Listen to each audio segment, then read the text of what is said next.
Bom, hoje estamos com presença muito especial. Ilustre. Estamos com o Marcelo Katayama. Ele é médico e diretor do Núcleo Ser Treinamentos.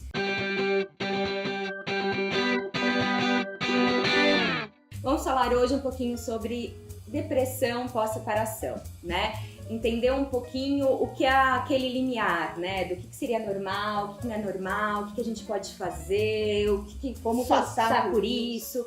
No Núcleo Ser tem vários treinamentos que você fica no final de semana inteiro, você passa por várias situações para você se olhar e se entender melhor. As três já fizeram. E foi isso que nos Vários uniu. treinamentos. Descasadas existe por conta do Núcleo Ser. A culpa foi, E aí, foi por pós Pode TL. despertar. Não, pode despertar Pode nós despertar. duas, mas a conversa no bar foi pós início de É TL. verdade. A gente tinha deixado uma pessoa no No TL. TL e depois foi para um bar. Tá. E É aí isso. que começou a conversa. Aí criou-se começou o canal. tudo culpa do Núcleo Ser. E aí eu Tá fiz bem. vários treinamentos desde 2002, eu tinha 22 anos, era muito novinha. Não conta a idade. E fiz vários, tô com quase 40 e já vai contando, entendeu? Porque eu tô procurando um pretendente, não quero dar surpresa. Aí já fica sabendo. Aí foi muito interessante, porque o meu processo de separação foi muito triste, melancólico, porque isso é do meu perfil mesmo, eu não posso perder a oportunidade tão graminha. Mas ao mesmo tempo, eu tive e tenho zero problema de passar por isso de novo. Eu não tenho medo de me entregar e de me relacionar com alguém. Então eu acho que esses processos fizeram com que eu tivesse uma segurança em relação ao... A gente até pode quebrar a cara, ficar triste, mas passa. Então esse processo meu é muito tranquilo, eu não tenho medo nenhum de me entregar, de amar, essa questão de sabotar, de auto-sabotar, não tem nada disso. Né? É muito comum a gente ver esse tipo de situação acontecendo em relacionamentos. Quando o relacionamento termina, existe uma fase inicial natural de você ficar mais recolhido e entrar aí num quadro de tristeza, porque essa tristeza ela vem para mostrar que tem um ciclo ali que está se encerrando. E é importante que a gente possa passar por esse processo meio que para metabolizar mesmo tudo aquilo que ficou e poder tirar todo o aprendizado a partir de toda a experiência que você teve ali naquela relação. Agora, existe uma diferença muito grande entre tristeza e um quadro de depressão. Porque você resolver ficar um pouco mais recolhido e reflexivo a respeito do que aconteceu, aquilo é normal. Mas quando que isso começa a passar do normal? Aí tem alguns sintomas que a gente precisa ficar de olho. Um deles é, por exemplo, a pessoa passa uma semana de cama só chorando. Passar um dia ou dois mais reflexivo, uma semana, 2 semanas, um pouco mais para baixo, isso eu sinto que faz parte, principalmente dependendo da forma como essa relação termina.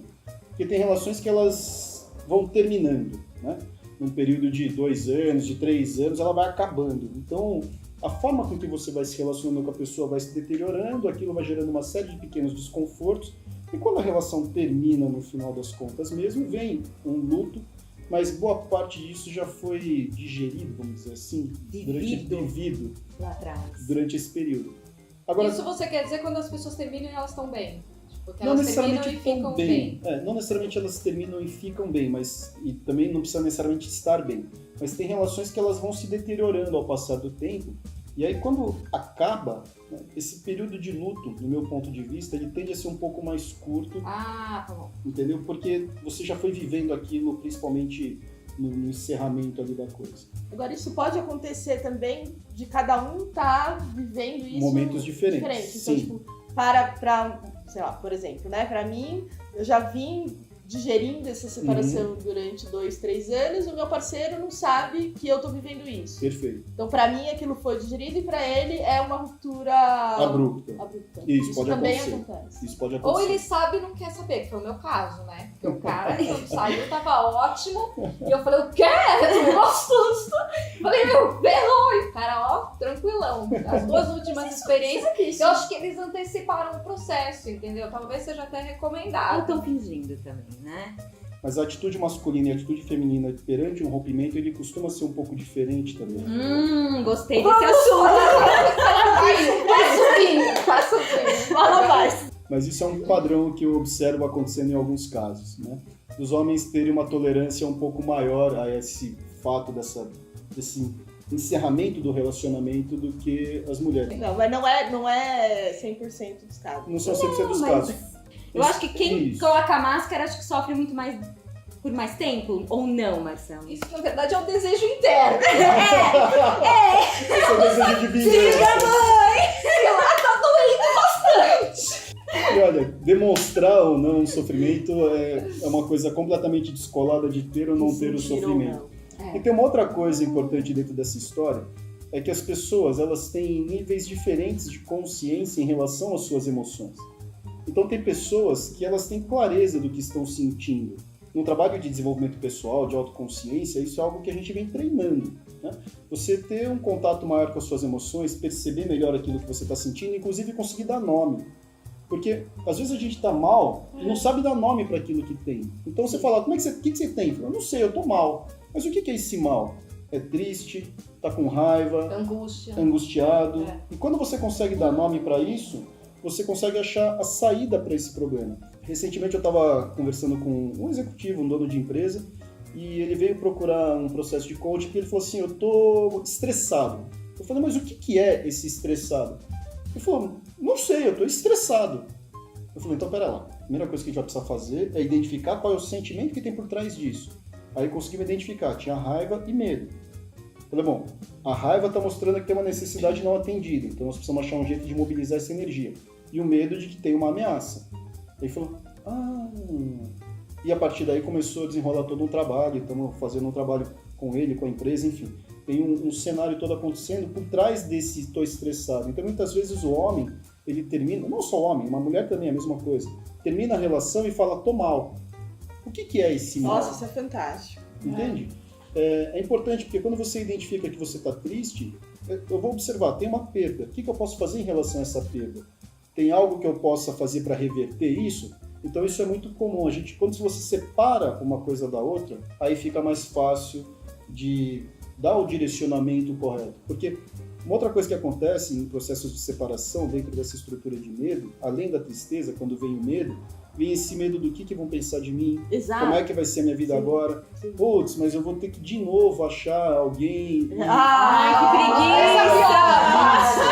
Puta saco, mano! Recentemente eu até coloquei isso num post, né, que na verdade o medo de amar, ele está intimamente ligado ao medo de você se machucar de novo. Exatamente. Então na verdade não é que a gente tem medo de amar, é que você tem medo de se machucar de novo, de se decepcionar de novo, de ficar triste de novo por algum motivo. Sim. E tem muitas pessoas que desistem A gente foge. nesse meio do caminho e acaba fugindo disso no meio do caminho. Muita gente. Mas você falou, acho que uma coisa muito importante, que acho que a gente vai voltar ainda nos pontos da depressão, mas já que você falou, em relação a reconhecer o sentimento, Uhum. né? Eu acho que quanto mais as pessoas se desenvolvem, Uhum. se conhecem, entendem como lidar com os seus sentimentos, fica mais fácil de passar por Sim. esse processo sem entrar de fato numa depressão, não? É o que acontece muitas vezes quando você termina.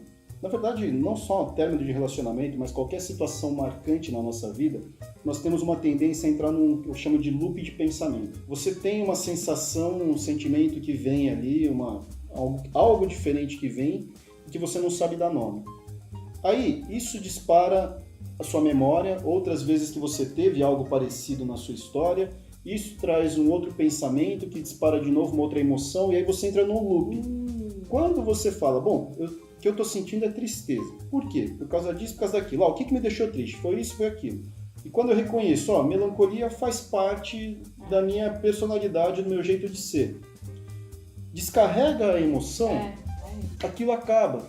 Cessa o loop de pensamento. Porque muitas vezes a gente fica retroalimentando a mesma história durante muito tempo. Então, quando você começa a perceber esses loops, e quando você sai desse loop, é um estado que a gente chama dentro da estrutura, da metodologia que nós desenvolvemos no núcleo, de estado de presença, quando você vem para esse estado maior de consciência, de perceber o que está acontecendo com você, você escolhe o que fazer. Sim.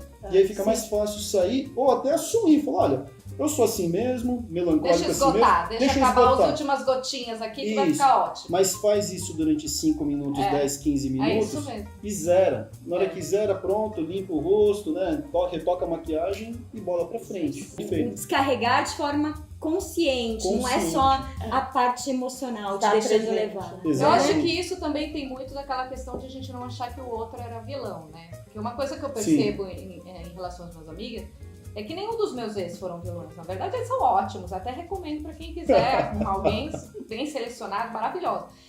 Por quê? Porque todos os meus processos eu olhava pra mim. Acho que por conta disso também, com 22 certeza. anos fazendo os treinamentos, eu quando começo esses processos de conflito, de não conseguir me entender com a pessoa, o processo inteiro o problema sou eu.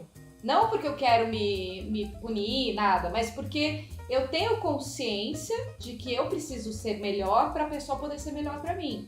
Tem muito a ver também com o significado que a gente dá para os fatos, né? Toda vez que acontece algo desagradável, a primeira reação nossa realmente é apontar o dedo para o outro.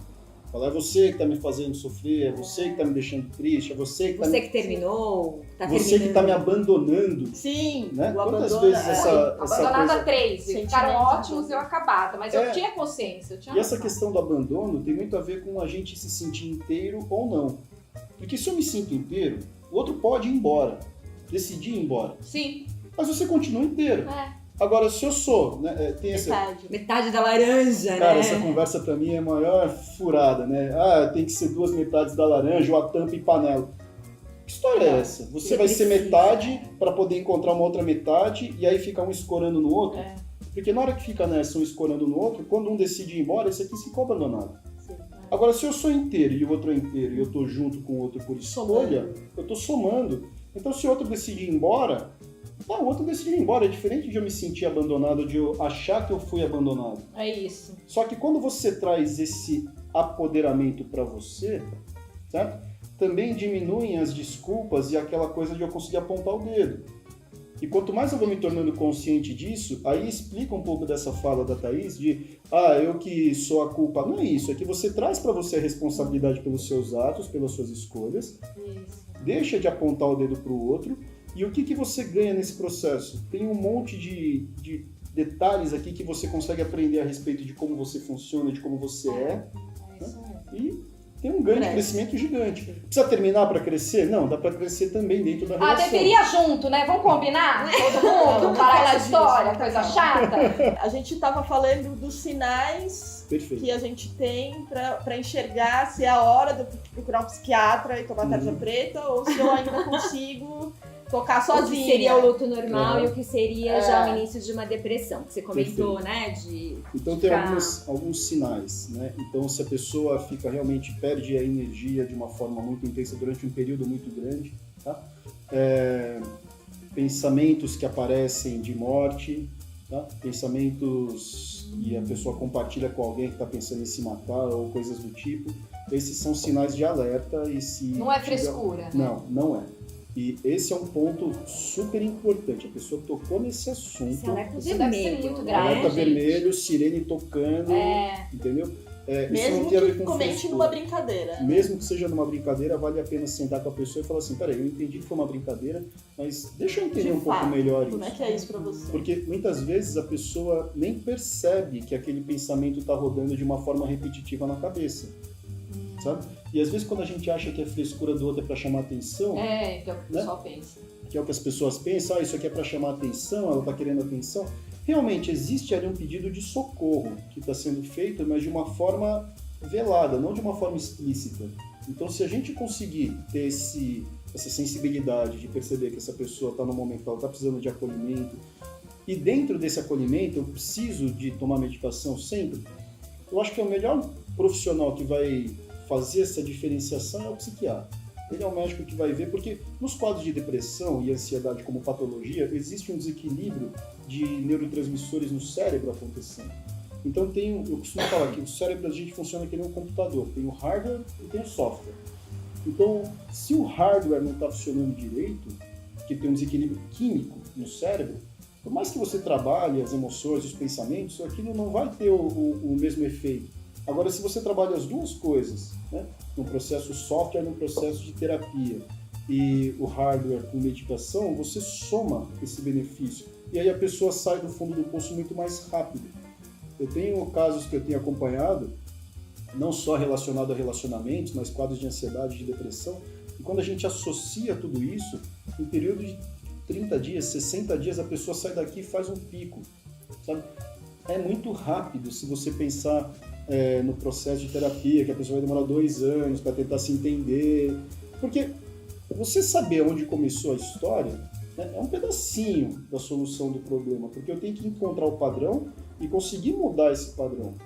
Ou eu busco na minha história de vida onde aquele padrão começou e ressignifico aquilo, ou eu vou treinar um padrão novo. Agora eu queria que E você não tem explicasse, porque preconceito, muita né? gente, a gente Peraí que sabe. Peraí que agora eu fiquei perdido. Só pra encerrar, porque tem a muita mulherada gente fala que tudo tem... junto. Pera, quem vai falar? É legal cortar, porque ficou bem muito. Mas tem muita gente que tem preconceito, que fala, não vou tomar remédio, não quero ajuda, porque senão eu sou louca, senão eu tô assumindo que eu sou louca, e não tem nada a ver, né? Não Porque tem absolutamente nada a ver. eu vejo muito frequente isso, Uhum. com pessoas que são excelentes, que têm uma vida ótima e que não... foi realmente uma atribuição de emoções, né, e de desafios na vida que ela não conseguiu lidar. Então, acho que seria bom a gente falar um pouquinho dessa questão de preconceito. Eu tomei remédio psiquiátrico por, acho que uns 2 anos e meio, numa fase difícil, e realmente eu tive um resultado assim, de perceber que o meu corpo respondia muito rápido e foi ótimo. Eu parei, nunca mais precisei, nunca tive... uma recaída, e se tiver também vou tomar de novo, não tem problema nenhum, acho que... Em relação à medicação, existem muitos preconceitos mesmo, conceitos errados a respeito de medicação. A primeira delas é em relação a essa história de remédio tarja preta. Porque o fato dele ter uma tarja preta, na verdade, não significa que ele seja mais forte ou menos forte. São algumas classes de medicação que, se elas não forem utilizadas da forma correta, como está sendo prescrito pelo médico, ele pode gerar dependência ou pode gerar alguns problemas maiores. E o que é dependência aqui? A pessoa precisar de doses maiores da medicação para ter o mesmo efeito. Ah, mas eu estou tomando antidepressivo e o médico aumentou a dose. Sim, mas isso não significa que você esteja dependente da medicação.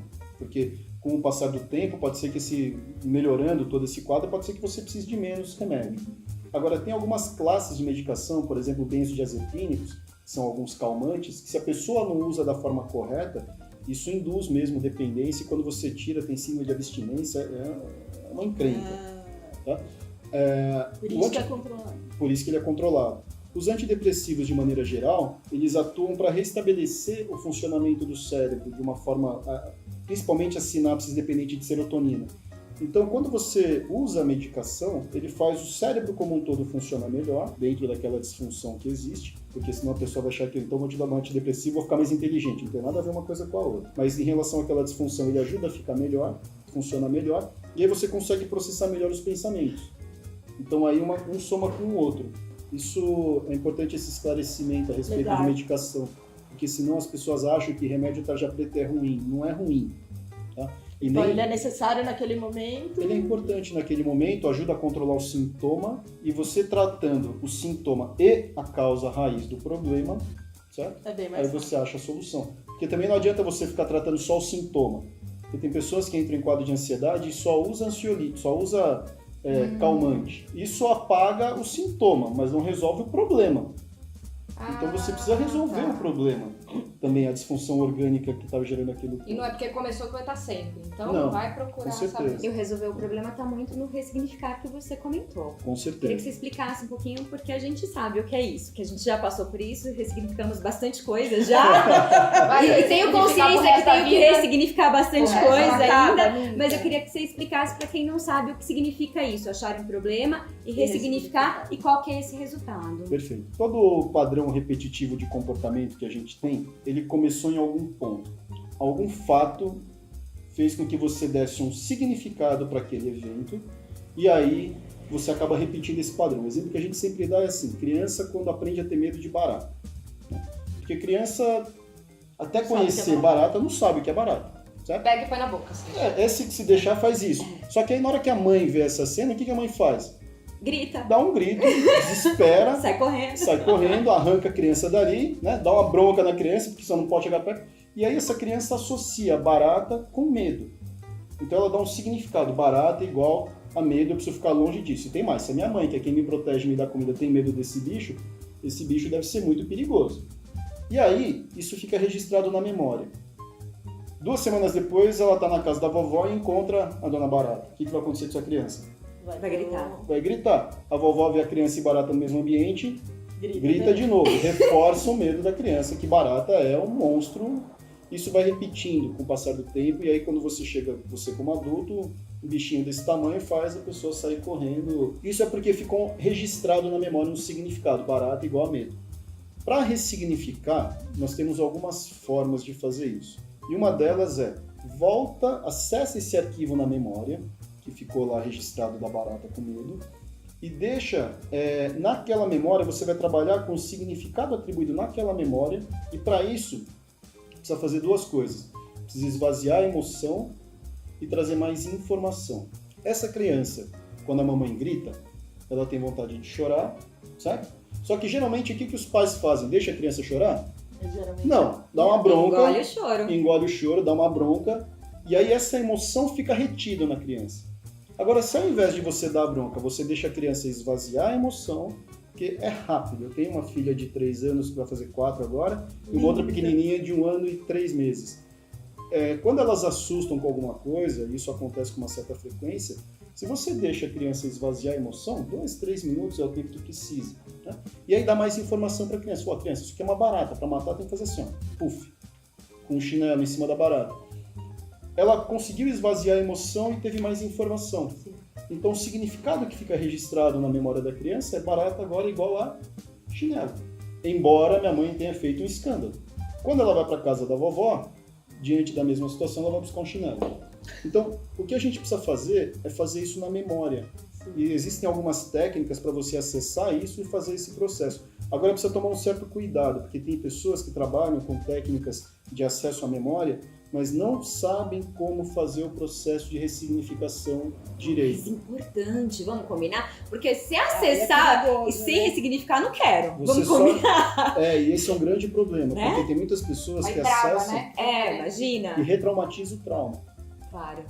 Se tá vindo uma coisa, imagina se for um medo, uma insegurança, Exatamente. Uma Vamos coisa, uma levar raiva, e você traz isso sem resolver. Eu costumo falar que quando você acessa essa memória e não ressignifica, você tem mais história para contar. Mas o medo continua. Não, obrigada. Não quero. Não, Certo? estamos trabalhando. Quer levar isso para a área de relacionamentos? É a mesma coisa. Né? Eu tive uma relação que não terminou bem. Aí você vai lá na terapia e o terapeuta explica para você e você explica por que não funcionou. Tá legal. Essa é uma parte do processo. Tem uma emoção que ficou represada ali que precisa ser liberada. E não é a emoção do adulto de hoje que está olhando para a situação e falar, deu errado. Não, tem que voltar lá, naquele momento psicológico do trauma, tem técnicas para isso, para acessar essa memória e esvaziar aquela emoção lá. Aí a mágica acontece, que na verdade não é mágica, é uma técnica. Bom, Obrigada. eu Muito acho obrigada. que, espero que a gente tenha, Incrível. com certeza ajudou muito. A gente vai colocar todos os links para vocês acessarem, tiverem acesso ao núcleo, saberem Perfeito. mais sobre todos os treinamentos de autoconhecimento, mais sobre todo o currículo do Marcelo, que não dá para falar aqui, gente, senão a gente Não. só ia falar sobre isso, É um vídeo tá? só disso. Então, mas assim, eu acho que foi muita informação importante que a gente ainda não tinha trazido, né? Obrigada. Marcelo, muito obrigada. Muito viu? obrigado pela oportunidade, é um prazer estar com vocês. Eu fico feliz de saber que esse sucesso surgiu. Essa que você não esperava, Essa eu não né? esperava, eu não sabia dessa Foi história. demais. Essa história para mim é novidade. Muito bom. Obrigada, Muito Marcelo. obrigado. Volte mais vezes. Volto sim. Pessoal, curta, compartilha. Você pode ajudar tanta gente com esse monte de informação importante. Inscreva-se, Fica a dica. agora eu tô aprendendo. Inscreva-se num canal no YouTube, compartilha no Facebook e Instagram, responde lá nossas enquetes e tamo junto. Nossa, tá profissional. Nossa, Até eu, viu? Até eu! Ó! gente, Liga. beijos, até a próxima. Bom, nós temos 40 minutos. Brincadeira. 30 segundos, valeu! Agora eu queria que E você não tem explicasse, preconceito, porque muita né? gente, a gente Peraí, sabe. Peraí que agora eu fiquei perdido. Só pra encerrar, Ó, porque tem a muita mulherada gente fala que tudo tem... junto. Põe uma Bem máscara. lá no fundinho, bem, mas bem no fundinho, você olha, tá ótimo, uma coisa.